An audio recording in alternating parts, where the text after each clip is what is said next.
Welcome to Macon Memories. This is Lynda Wright at Randolph-Macon College. Today is April 29th, 2013, and I'm here today with Dr. Eugene Long, class of 1957, and Mrs. Long. Dr. Long, can you tell us where you were born and raised and how you happened to come to Randolph-Macon College? I was born in Richmond, Virginia. I think my first 3 years was spent in D.C. My dad was employed there. But mother came back to Richmond, and I was born in Richmond.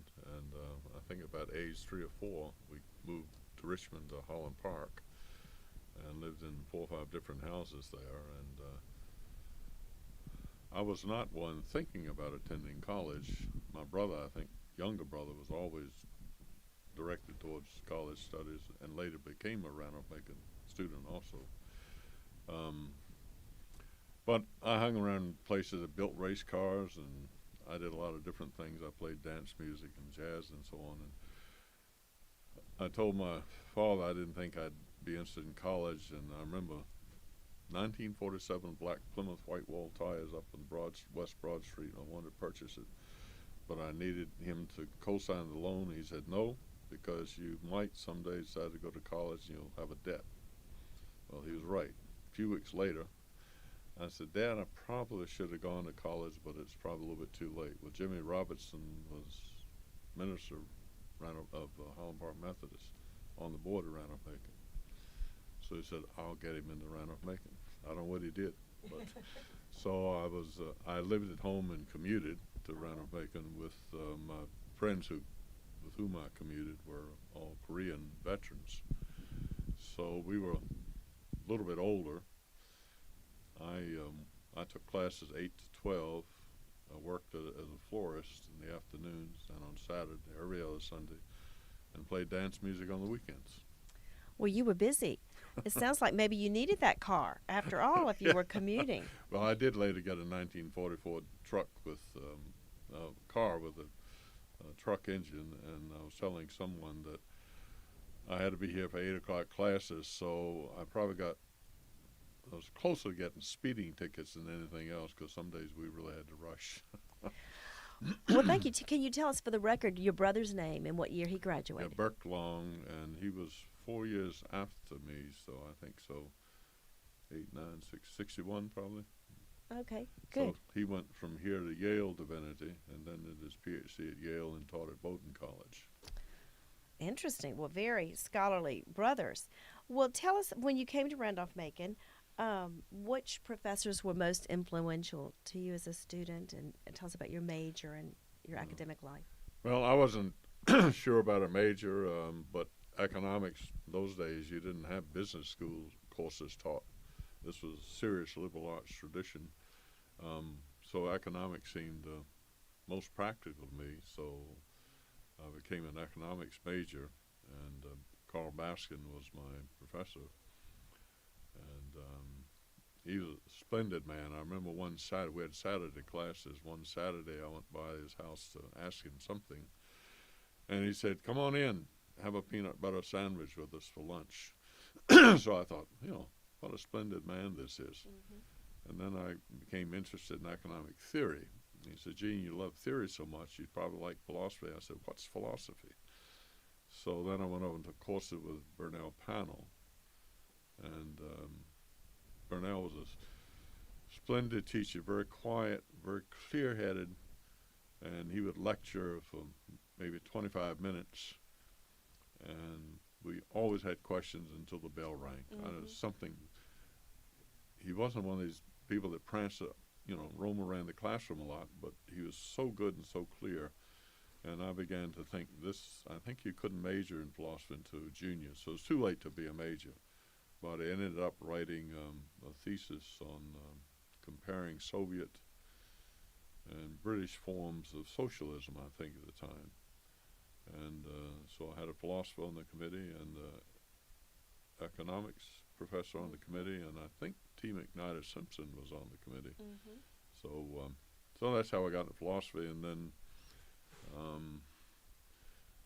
series of events led me to go to Duke Divinity. I wasn't sure that I wanted to be a minister, but anyway, so I left Randolph-Macon and went to Duke Divinity.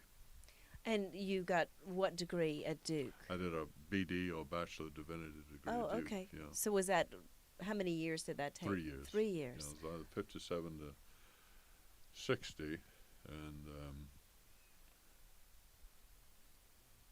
I also had some splendid faculty members there, and one of Burnell Panel's, I guess the Burnell Panel's dissertation director, Shelton Smith, was there. And I picked up the interest in American religious thought from Panel, and I did a lot of work in American religious thought, and at the time, divinity students who performed at a certain level were allowed to take courses in the PhD school.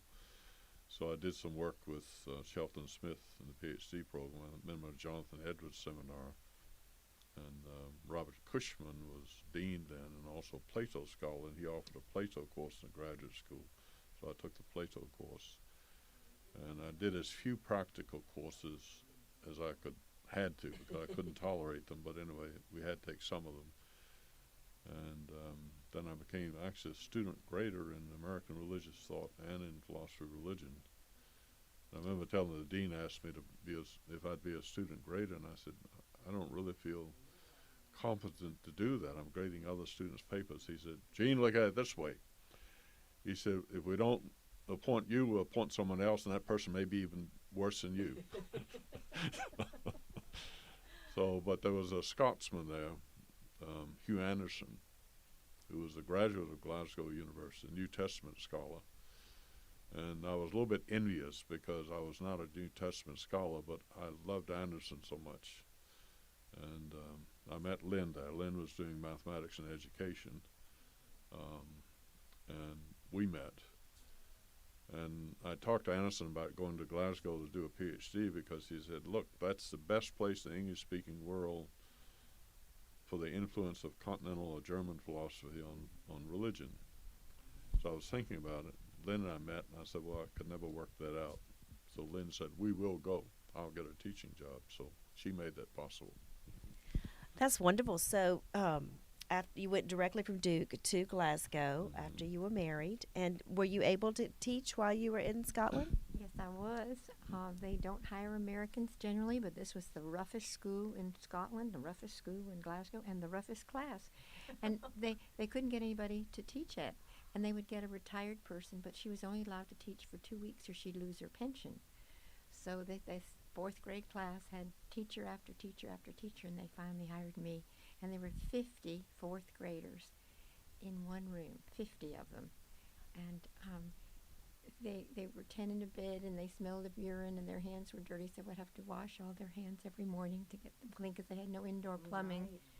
But it was the best, I think probably my favorite of all teaching experiences, one of the favorite. It was wonderful. Oh, my. I learned so Very much. high standards. Very, very high standards. They had 10 points for each subject. Every week I had to give this test to be math, science, English, everything for fourth grade. And then the highest score would get the top seat. And they would sit in that order of the score they got that week. They'd have to learn a poem every week. And the wee dreg would be in the very back. And an inspector from Her Majesty the Queen would come in unannounced, observe your lesson, and ask the wee dreg a question. And if the wee dreg couldn't answer it, you hadn't taught the lesson properly or good enough. Oh, my goodness. So it was sort of like challenging a sports team that the next week they wanted to see if their chairs or musical chairs you could Something like that. challenge and sort of hope that you'd move up the room. Right. And it didn't, when you tell that to an American teacher, they're horrified. They just think how terrible for their self-concept. But just what you're saying, they wanted to get out of that seat. Mm-hmm. It was very inspiring. It was wonderful. And they just said you would teach religion 45 minutes every day. They just said you would do that. You would teach knitting, in, over, through, off, and you would play they marched in and out to music, and they said you would play for 11 Z's, which was at 11 o'clock when the teachers would have a tea break. They didn't say, do you play piano? Do you knit? They just assumed everybody would knit, everybody would play piano, and everybody knew religion. Well, I was a MacLeod, and the headmistress was a MacDonald, and she knew I was an Episcopalian, and of course this was all Church of Scotland, and they know the Bible well, and she said, they'll not know a thing at the end of the year. She said, I'll just teach the whole school. So she taught the 45-minute religion every day because she knew I wouldn't be as good as, but I learned a lot. Wonderful. Now, how many years were you in Glasgow then? About 3.5. We came back to the States. We were there a year, came back to the States for a year, and I actually served 1 year as associate minister at Trinity Methodist in Richmond, and that was my only year serving in a church. And then we went right back, and two and a half more years later. So about 3.5 years altogether, I think. Mhm. So, talk about how you happened to come back to Randolph-Macon to teach. Yeah, I'll tell you that. I'll tell you one other thing occurred to me before that when I was undergraduate and commuting with these veterans, and it's a story about this college beanie. I don't know if they still have that, but in those days, all freshmen were required to wear the beanie. Well, these guys were the merchant marines and Navy guys and 4 or 5 years older than the average undergraduates, and I was commuting with them, and I was working, making my own money. I was playing dance music, and I thought, how silly. So we refused to wear the beanie, and the students really didn't know what to do with it. So they finally said, veterans don't have to wear it. So I got by. I was National Guard, but anyway, they let me get by without that. But so what else were you? Oh, let me just ask you. Speaking of veterans, or do you have any other memories of veterans on campus and the influence? Because the college makeup was very different in the post World War II, and you're talking about post Korean War years. If you want to reflect on that, that would be great. I don't have much to say. There were a number of veterans on campus because I think they had the GI Bill, as I recall, and I knew mainly the ones I commuted with because I wasn't on campus that much. We did form something, or they formed, and I joined something called the Commons Club, which is mainly a drinking club for older students, I think. But I was told this morning that Dr. Moreland came back once and heard about it and closed it down. But anyway, so I was a member of the Commons Club with those guys, and but I think we were all employed, so we would come do our classes and leave and go back to Richmond and pick up our jobs wherever they were. Did you play music on campus at all as a student? I may have played at a fraternity house here or there. Well, I do remember when we used to have the big bands come to Randolph-Macon those days, and I heard 4 or 5 of the really famous big bands. And the one I'm trying to remember, the K House hired a combo after the big band dance, and they were playing in the fraternity house, and I think the trombone player had been drinking a bit. And someone said, well, Gene plays the trombone, so it's my most famous group I ever played with. I can't call the name right now, but I played trombone with these famous guys. Oh, good. So you had a little reputation on campus then. I guess so. Well, then, when you returned from Scotland, did you come straight to Randolph-Macon to teach after that? Yeah, we were. Burnell had told me, he said, Gene, when you start looking for a job, let me know, and I'll see what might be available in the area. I was rather naive. I didn't know anything about going American Philosophical Association, the zoo we called it later, for interviews, etc. And but he told me about a position open in a Methodist college in North Carolina, just off of 95. So I thought, well, I better apply there. But I really wasn't worried about it. I studied what I wanted to study. I loved the subject matter, and I always figured I could work at a service station. I was able to work. I wasn't worried about a job. I thought it'd be nice to be a professor. But anyway, I remember Burnell's letter said something about, tell me a little bit more specifically what your interests are, where you'd prefer to, what subjects you prefer to teach. And I can still remember a little bit of glimmer. I wonder if something's happened at Randolph-Macon, because John Howey, I know they had just hired a few years ago. So I knew that slot was filled. Well, it turned out John Howey left, and so they hired me. So I had a job before I left Glasgow, and I think they had more or less arranged a teaching job for Lynn at Henry Clay before we left Glasgow. So here we arrived in Ashland, and we had delayed having children, so we both had a job, and they put us, I think we lived downstairs across from Wash Hall. I think it was at that time called the Blackwell House, but I'm not sure. It was across from Wash Hall anyway. And, across the tracks? No. On the same side of the tracks? It was on okay. the campus side. Okay. And I remember the rent was $33 a month, included heat. Mm. So then we lived there, and then they were going to tear that house down or something.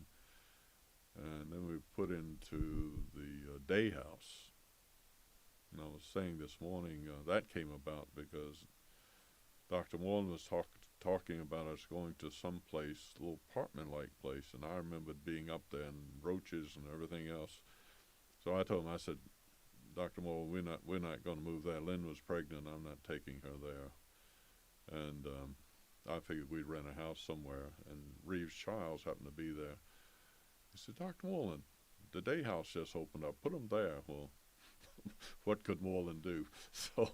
So we ended up, this young couple living in that gorgeous old day house.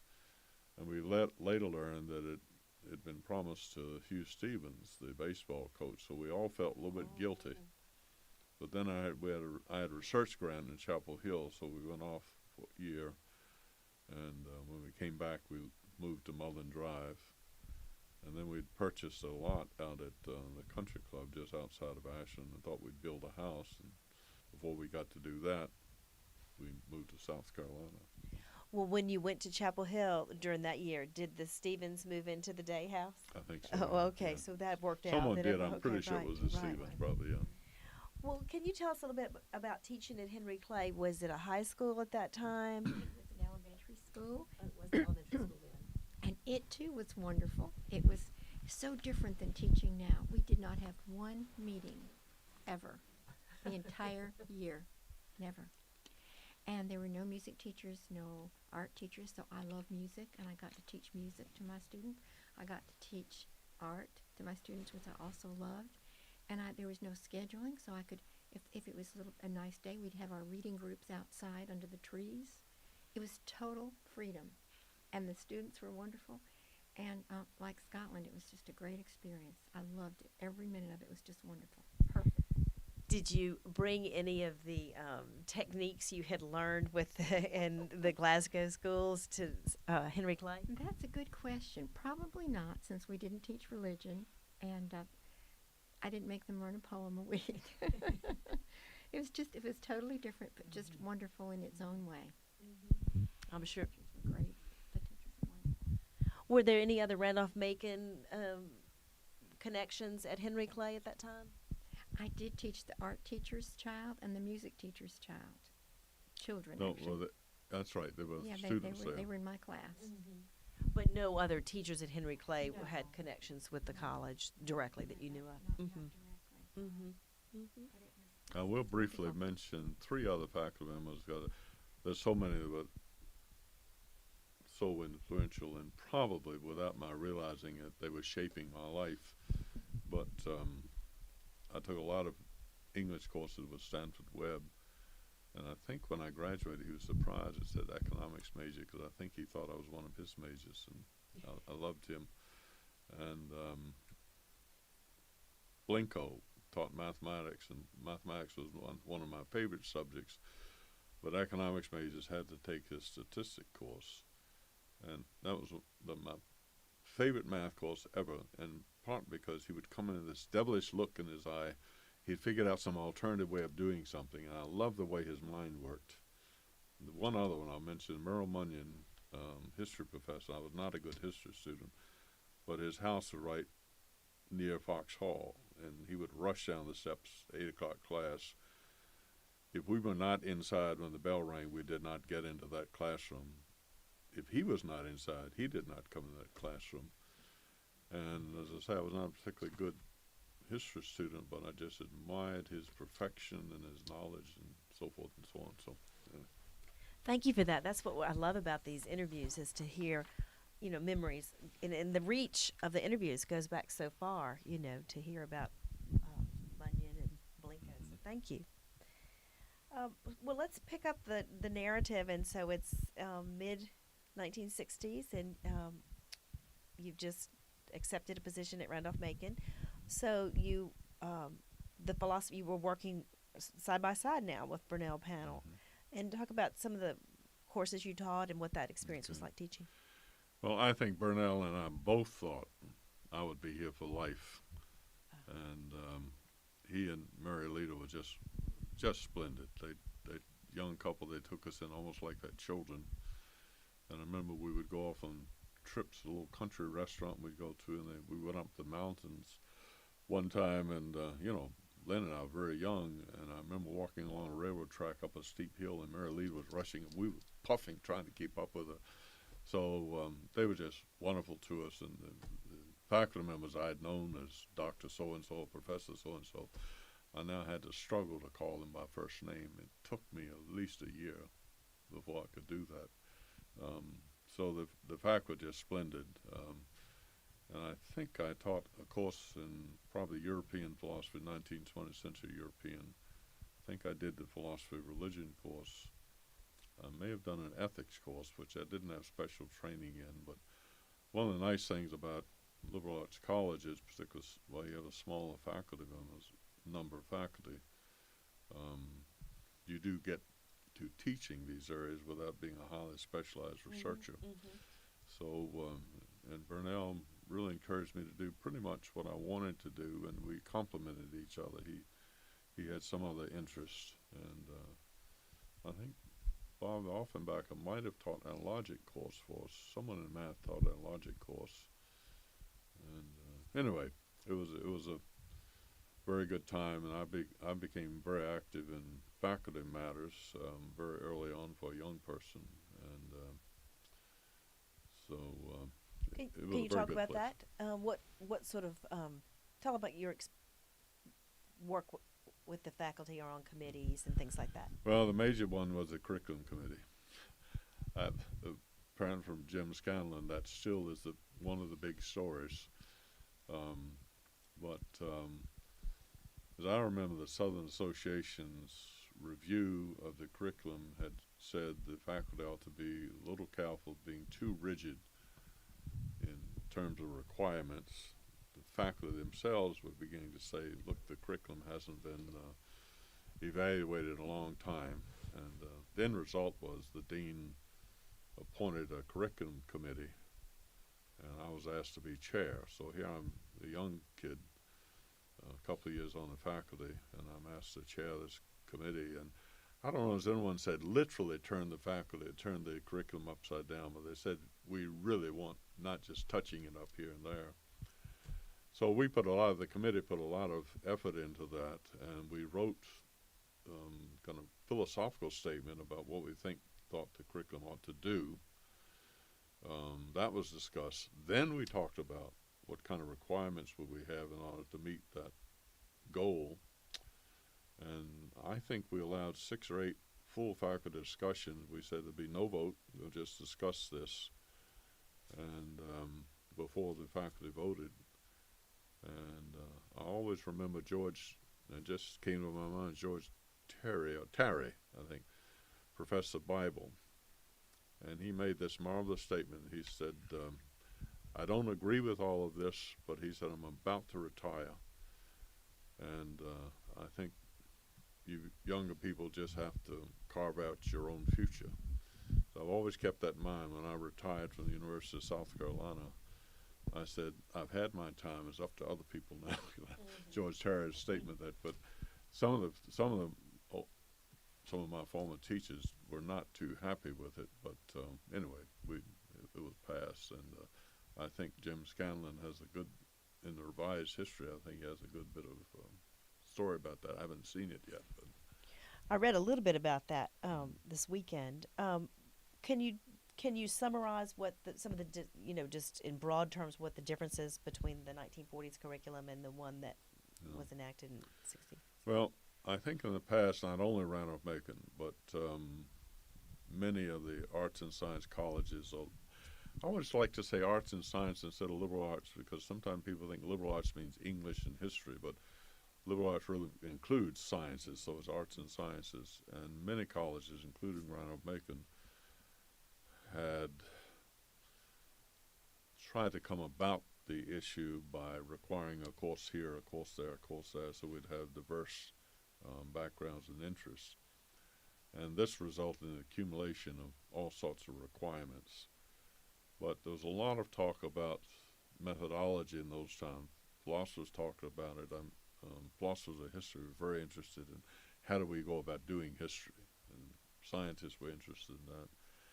So I think a part of the background statement was, instead of looking at required courses, let's look at how we do our subjects. What methods do we use? What methods of verification, of testing of truth claims, and so forth. So then we collected disciplines that would share good bit in terms of methodologies. And once we'd done that, then we set up the requirements. So the students were being asked to focus less on a specific course and more on a method, a way of studying. So history would be with other social sciences because they shared a lot in terms of common methodologies. So that was the first, and maybe certainly one of the most important steps I think that came about. And I would say, secondly, well, these two things are closely related. At that time, students were beginning to take these courses in high school for which they could get college credit. And some of us were kind of dreamers, probably, because I don't think it worked out this way. We saw the future Ronald Reagan student coming in already having this course and that course and this course and that course. And so we thought, well, they'd already come knowing the calculus, so we'd have the calculus as a requirement, but they probably wouldn't have to take it because they'd have done this in high school. So that was a part of the thinking. And the other important thing at the time was student research. So placing more emphasis on independent research on the part of students. In that context, we came up with this, we call it colloquy term, a January term, I think. And the dream of the thought was that students would spend that term doing serious research. And Ronald Reagan had already had the senior thesis, which was required for all students when I was an undergraduate. And so that fit in with that mode. And then I think we set up a provision so that the really good students who wanted to do research could do more work independently with the faculty advisor. Now, I've been told since we left, we were here a few years under that and then left, I'm told since that some of our dreaming became a little bit more thin than we had hoped. But I'm still surprised that January term, I think it still survives, as I remember. Yes, and I'd say it thrives. It is an opportunity for individual student research, and it's also become a real opportunity for some of our students to travel abroad who, for either curriculum reasons or financial reasons or whatever, can't necessarily take a junior year semester or year, certainly.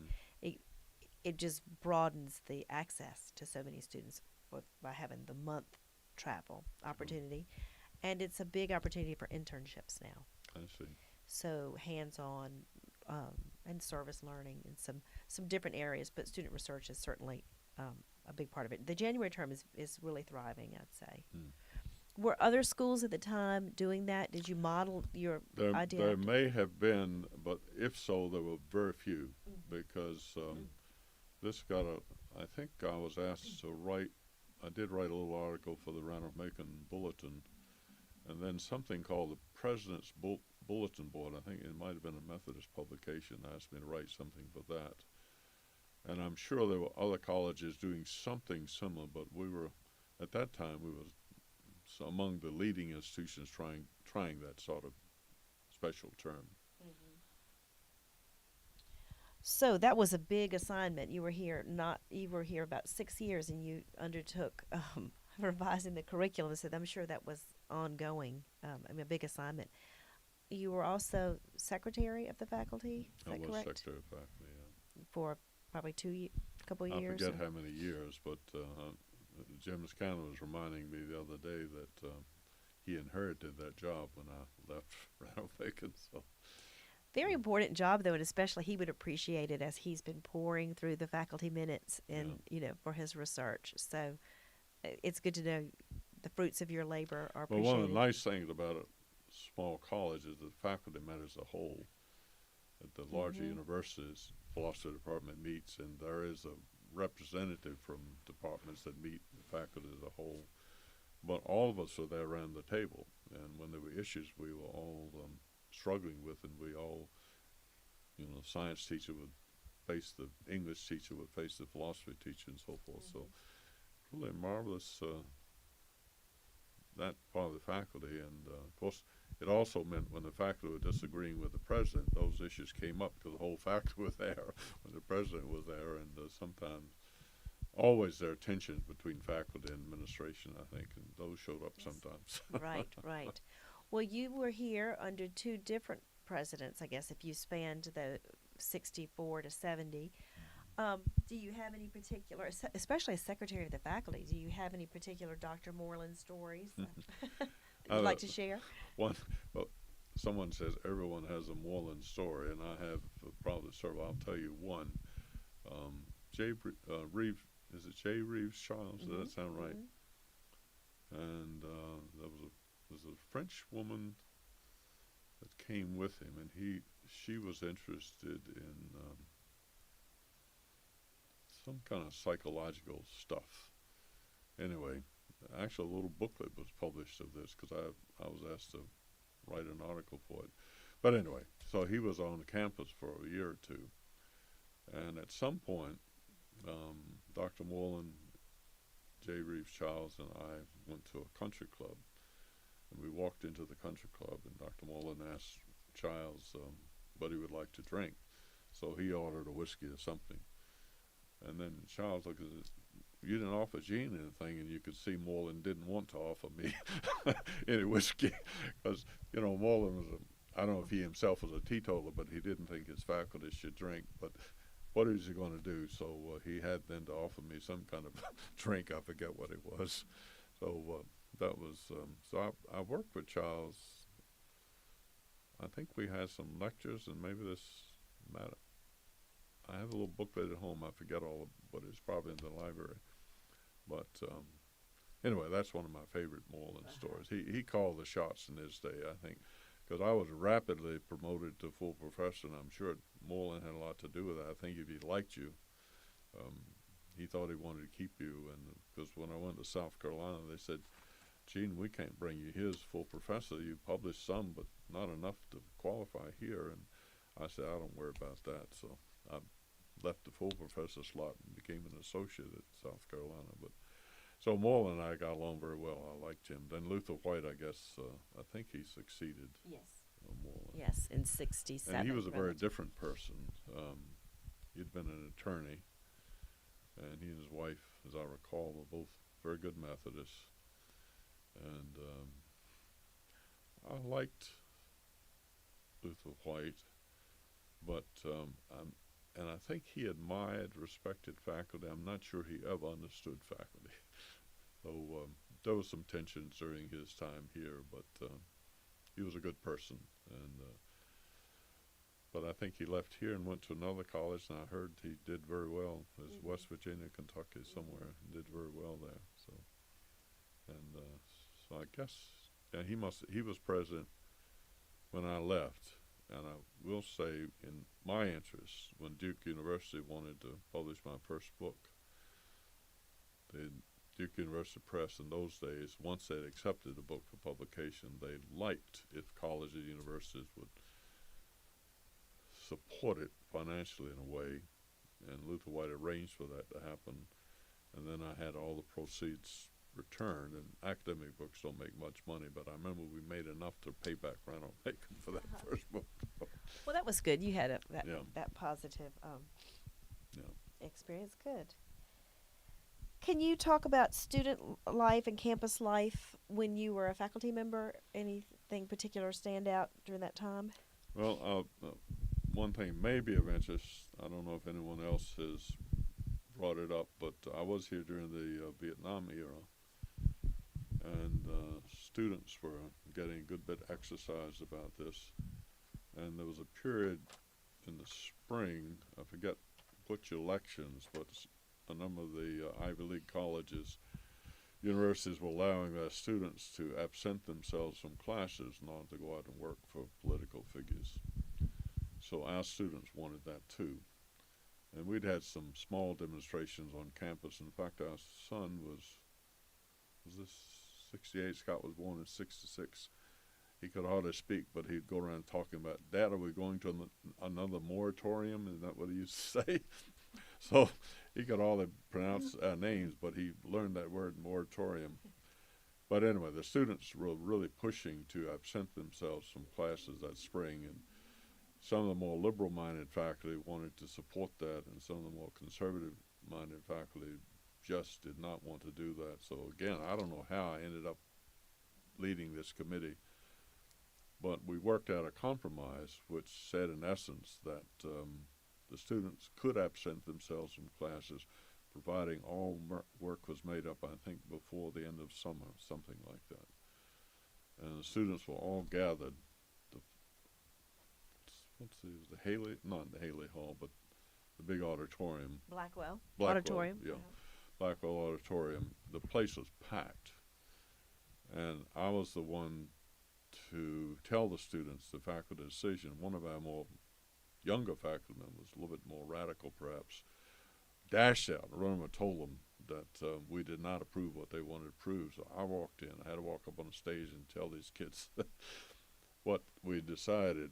And you could have cut the air with a knife. It was just very, very tense.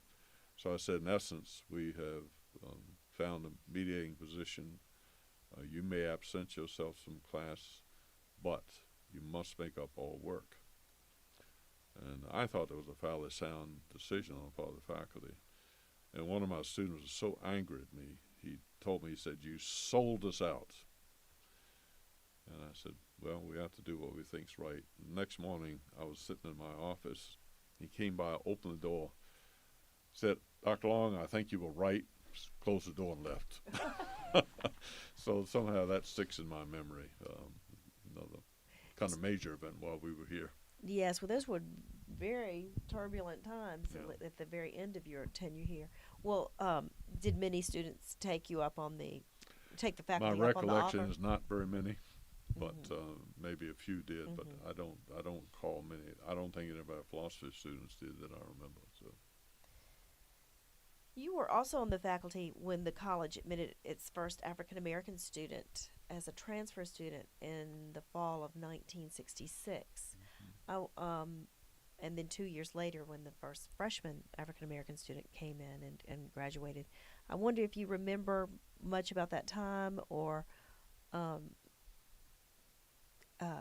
Haywood Payne or Dennis Howard Purge. I don't know that they were philosophy students, but I wondered if you could talk at all about that.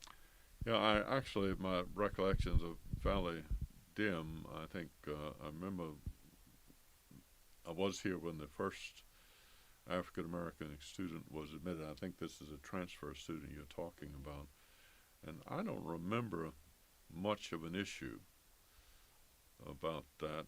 But I think this second African American admitted, do you remember the year that happened? He came in the fall of 68, Okay. Dennis Howard. 68, 69. So we were in Chapel Hill, 68, 69. So he was admitted. We came back, and as I recall, he was an athlete. Yes. And I think, I said earlier, I probably wouldn't say this publicly, but I will say it anyway, but I'm not sure of this. I seem to recall that Randolph-Macon team was playing another team, and there was some booing when he came out on the floor. And I think at that point, Randolph-Macon students were in full support of him because of this reaction, but I wouldn't like to guarantee that story. It's just somehow in my memory.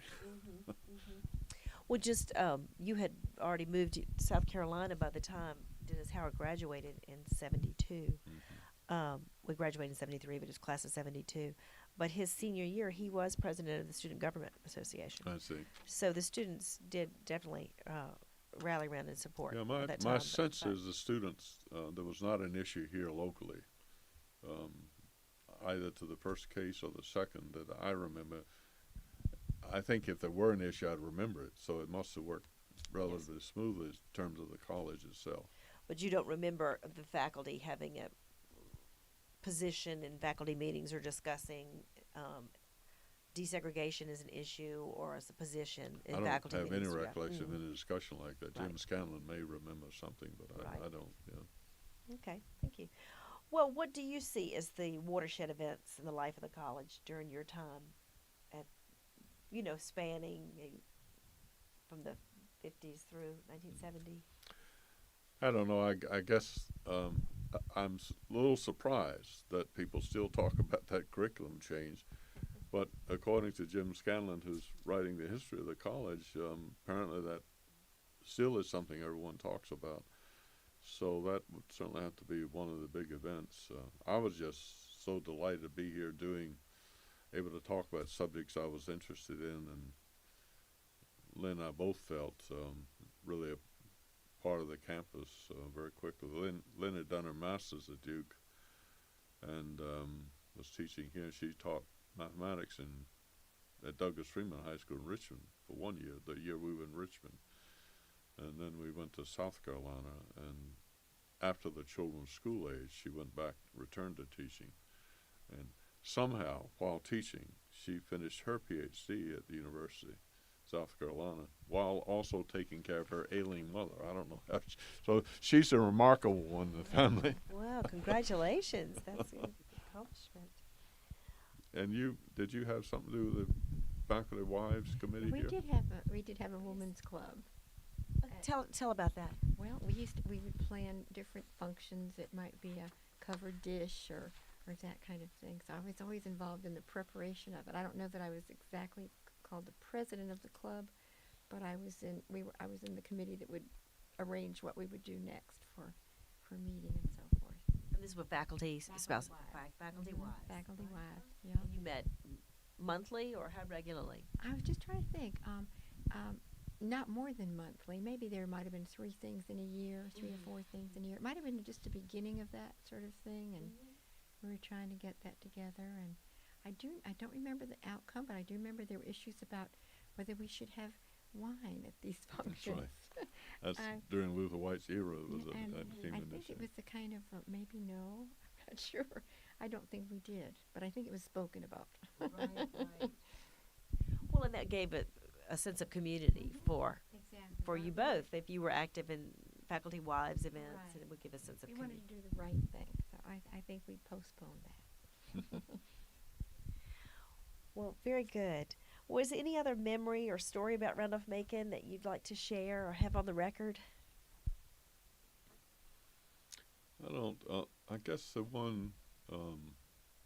I was reared a Methodist, and Lynn was reared in Episcopalian, New York, and I think I remember the Methodist bishop was always trying to get honorary doctoral degrees for the ministers, and the faculty didn't like that too much. And there was a point where the faculty, as I recall, the trustees, the faculty, had both to vote in favor of the candidate.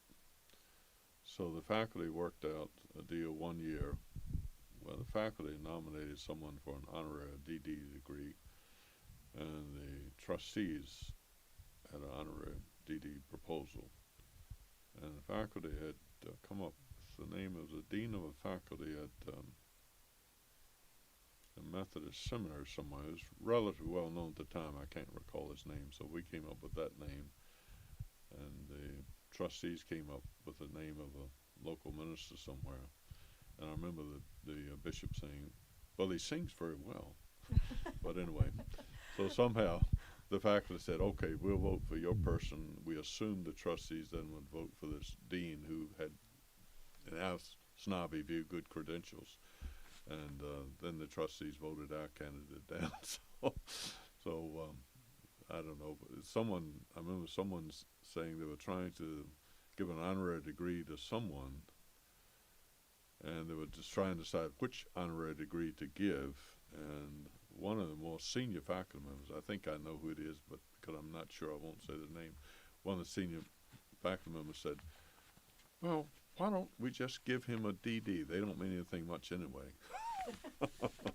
So there were some tensions sometimes between the trustees and the faculty, but that goes on everywhere. Same thing at the University of South Carolina. Well, can you talk about how you were lured away from Randolph-Macon? You said you thought when you came you'd be here for life, and what took you to South Carolina? Well, that was probably, it was not a hard decision to marry this girl. That was it. That was simple. But that was a difficult position for. I had the research grant at Chapel Hill, so Lynn and the children. It was a Duke University of North Carolina research grant sponsored by the Ford Foundation, as I recall. And the same year, for summer, I had a summer research grant from the National Endowment for the Humanities, so it was a full year that way. So we moved to Chapel Hill, and while I was there, I met a faculty member from the English department at the University of South Carolina, and he and I became very close friends. And he came back from one trip back home to Columbia, and he said, the philosophy faculty there is looking for someone I think in a field similar to yours. And so I think I chatted with the philosophy chairman at the time, but I said, well, I need to go back to Randolph-Macon. I said, if you're interested sometime in the future, I'll think about it. So we came back to Ashland, and then they contacted me and had me come down, as we always did, read a paper, as we say. One of Lynn's friends said, philosophers always read papers they can't read. Anyway, so I went down to read a paper, and anyway, we were offered the position and decided to move there, and I still can remember the difficult decision because Burnell and Mary Lita panel in particular had been so wonderful to us. We had marvelous students, philosophy department. Several went on to do PhDs. One did a PhD in mathematics and later one in philosophy. Wow. John Mayer, and then Bob Gord, I think, did a PhD in philosophy. A number went on to ministerial studies, and and we were very closely connected. Obviously, for a young person, got very involved in faculty matters, and so I knew South Carolina, because it was larger, would offer some opportunities that I wouldn't have here. And probably it did result in my having much more international involvement, probably result in my publishing more. But I never quite had the experience with students that I had here. I mean, students here would just drop in. We'd have them over the house all the time. And I did try to have our seminars. Lynn would prepare dinners for seminar students to come out in South Carolina. So people sometimes ask me what I thought. I said, well, we gained some things, we lost some things, but it was a hard decision. I felt in a way I was betraying the panels in particular, but anyway, we made decisions. Right, and that sounded like it worked out well, and I know that they were happy to see you thrive, I'm sure. I do like to ask people who were here at the time, do you have any particular memories of Flavia Owen? I always like to get stories about Flavia her. is one special lady, and I'm sure we all, everyone that says that, we weren't personal friends so much, I think. Lynn knew Flavia also, but people like me are interested in libraries, so I think we had a very limited library budget. Of course, that was another advantage of a large university. Whatever I wanted, they put in the library.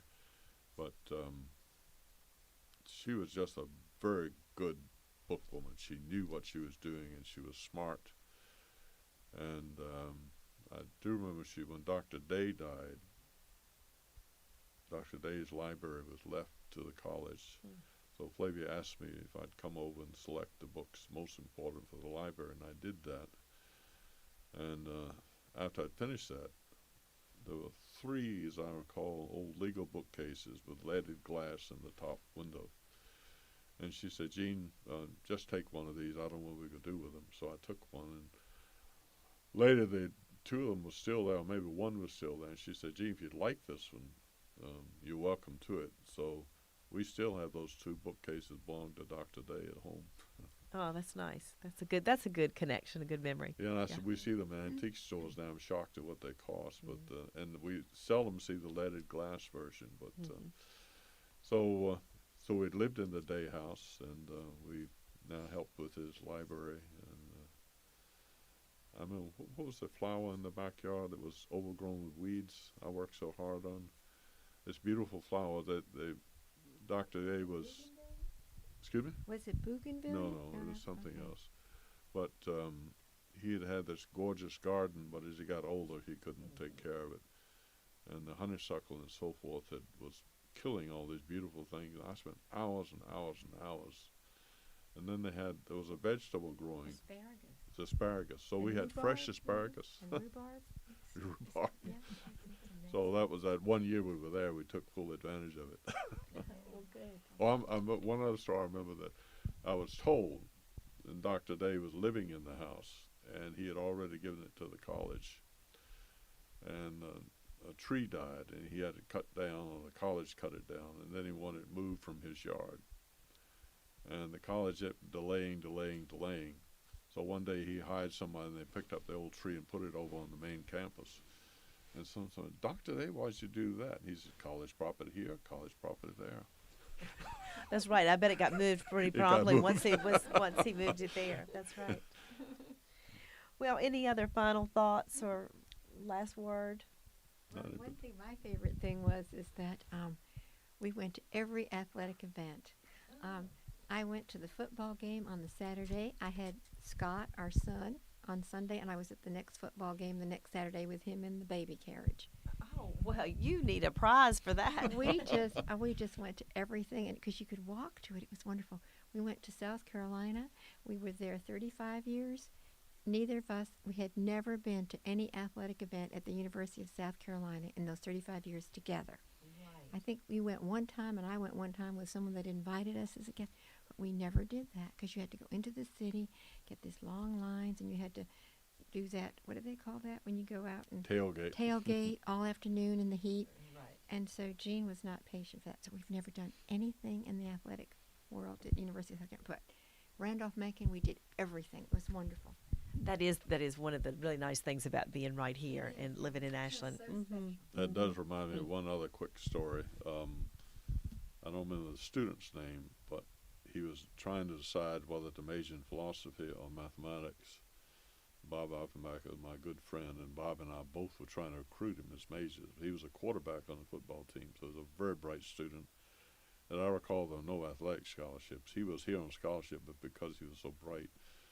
And so this student and I got to know each other fairly well enough that I would tease him and ridicule him and so forth, things like that. And in class one day I was giving him a hard time, and some student came up after class and said, Dr. Long, if you talk to him that way, he's not going to want to stay in your philosophy class. So I told him that story. But, I mean, this is the kind of thing that happened at a small campus. And Bob and I would both trying to get this brilliant student to major in our subject. So, That was good. Well, I hope he was a double major. yeah, may have. Yeah. Oh, that's one other little story. Hill Riddle was the priest at the Episcopal Church so during the days when I was hearing too much from Methodist bishops, I think, and Lynn was an Episcopalian, I heard Hill was serving Bloody Marys after service on Sunday. I said, that sounded like my kind of church.